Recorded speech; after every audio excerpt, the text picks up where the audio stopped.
भाइयों, लगभग 60 वर्ष हो गए। 60 वर्ष पुराने में हमारे गुरुदेव घर पर आए थे और उन्होंने कई बातें कही। शुरू में तो कुछ डर जैसा मालूम पड़ा, पीछे जब मालूम पड़ा कि हमारे 3 जन्मों के साथ हमारे रहे हैं, जब उन्होंने पहले जन्मों का दृश्य दिखा दिया तो हमारा भय दूर हो गया और फिर बातचीत शुरू हो गई।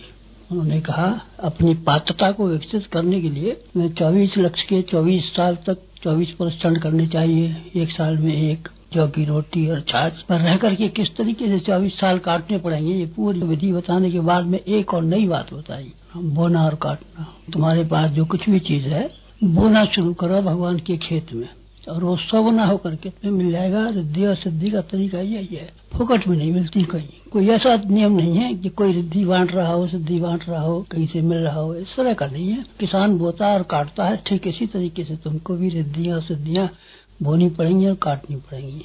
तो उन्होंने कहा, तुम्हारे पास क्या क्या वस्तुएं हैं, मालूम नहीं क्या वस्तुएं हैं। तो उन्होंने कहा, देखो समय और श्रम तुम्हारे पास है, ये भगवान के क्षेत्र में। वो कौन सा भगवान? ये विराट भगवान जो चारों ओर समाज के रूप में विद्यमान है। इसके लिए तुम अपना श्रम और शरीर को सब खर्च कर डालो और तुम्हें 100 गुना होकर के मिल जाएगा। अच्छा, 1 नंबर 2, बुद्धि तुम्हारे पास है। भगवान की दी हुई संपदा में अकल से बजाय इसका चिंतन करने के, उसका चिंतन करने के, अहंकार का चिंतन करने के, वासनाओं का चिंतन करने के, बेकार की बातों का चिंतन करने की अपेक्षा अपनी चिंतन करने की जो सामर्थ्य है, उसको सारी की सारी को भगवान के निमित्त लगा दो, उनके क्षेत्र में वो, ये तुम्हारी बुद्धि 100 गुनी होकर के तुमको मिल जाएगी। 2, तीसरी चीज तुम्हारे पास है भावनाएं।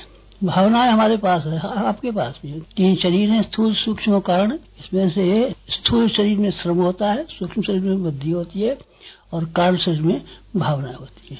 3 चीजें वो जो भगवान ने हमको दी है। श्रम और शरीर भगवान ने हमको दिया है, बुद्धि किसी आदमी ने नहीं दी है, भगवान ने दी है। और भावनाएं जो है भगवान ने दी है। इन 3 भगवान की दी हुई चीजों को होना चाहिए। और एक चीज इस तरह की है जो तुम्हारी कमाई हुई है, या पहले जन्म से कमाया हो या इस जन्म में कमाया हो, बहरहाल वो तुम्हारा कमाया हुआ है, भगवान का दिया हुआ नहीं है। वो क्या? धन।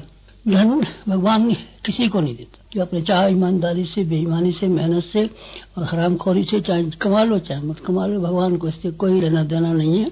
धन जो तुम्हें मिला है तुम्हारा कमाया हुआ तो शायद नहीं है। मैंने कहा, मेरा कमाया हुआ कहाँ से हो सकता है? 14-15 वर्ष का बच्चा कहाँ से धन कमा के लाएगा? पिताजी का दिया हुआ धन है। ये सारे के सारे धन को भगवान के खेत में बो दो और ये 100 गुना होकर के मिल जाएगा। बस मैंने गांठ बांध ली और वो 60 वर्ष से बधी हुई गांठ मेरे पास जो कहते हुए चली आ रही है। जो कुछ भी कमाया था हमने सब बो दिया। हमारे पास जो जमीन थी उसके जो जिम्मेदारियां खत्म हुई तो उसका जो पैसा आया गाची बनाने के लिए हमने दान दे दिया। हमारी बीवी के पास सोना था 60 तोले के करीब, वो भी हमने बेचकर उसी को दे दिया। जो कुछ भी हमारे पास था सब खाली कर दिया और वो गायत्री भूमि के बनाने में, भगवान का घर बनाने में, भगवान का मंदिर बनाने में हमने खर्च कर दिया। फिर 80 बीघे जमीन खुद काश्त की हमारे पास रह गई थी, फिर उसको भी खर्च कर डाला। उसको काय में खर्च किया? उसको जहाँ हमारा जन्म हुआ है उस गाँव में हमने एक हायर सेकेंडरी स्कूल बना दिया। कभी आप जाए तो देखना, आपकी तबीयत बाग हो जाएगी। और फिर वहाँ के दूर तक कोई अच्छा अस्पताल नहीं है। सैकड़ों आदमी बीमार हो जाते हैं, उनकी मृत्यु हो जाती है, स्त्रियों की मृत्यु हो जाती है, गर्भवतियों की मृत्यु हो जाती है। तो हाँ, एक अच्छा अस्पताल बने तो अच्छी बात है। वहाँ शानदार अस्पताल हमने बना दिया है। ये कहाँ से बनाया? जो पैसा पिताजी का छोड़ा हुआ था उसको हमने खाया नहीं है। छोटी उम्र में खा लिया होगा तो हम नहीं कह सकते, लेकिन इसके बाद में हमने किसी का दिया हुआ धन खाया नहीं, वो सब खर्च कर डाला, एक एक पाई खर्च कर डाली। हमारे पास उनका दिया हुआ कुछ भी नहीं। आपके पास कितना धन है, हमारे पास कुछ नहीं। तो फिर तो आप तो नुकसान में रहिए। आप नुकसान की बात कहते हैं। हमारे गांव कभी आप जाए तो हमारा कच्चा मकान था, सारे गांव कच्चे मकान थे, हमारा भी कच्चा मकान था, फूट टूट के बराबर हो गया। लेकिन यहाँ जहाँ कहीं भी हम रहते हैं पक्के मकानों में रहते हैं, बड़े शानदार मकानों में रहते हैं। गायत्री तपोभूमि हमने बनाया, आप जरा देखिए ना, ऐसा शानदार मकान है, लाखों रुपया उसमें लग गया। आप हमारा मकान देखिए ना, ज्योति कार्यालय देखिए, उसका प्रेस देखिए, और आप यहाँ आइए, शांति कुंज देखिए, गायत्री नगर देखिए, बच्चस देखिए, 24 से गायत्री शक्तिपीठों को देखिए। ये बिल्डिंगों का किस्सा सुना रहा हूँ।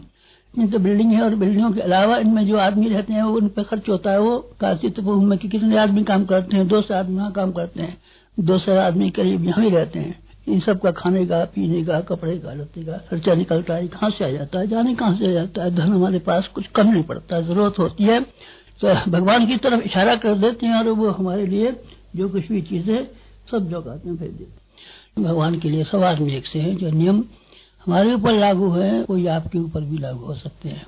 भगवान न हमारे साथ में रियायत करने वाले हैं, न आपके साथ में उनका कोई बैल विरोध है।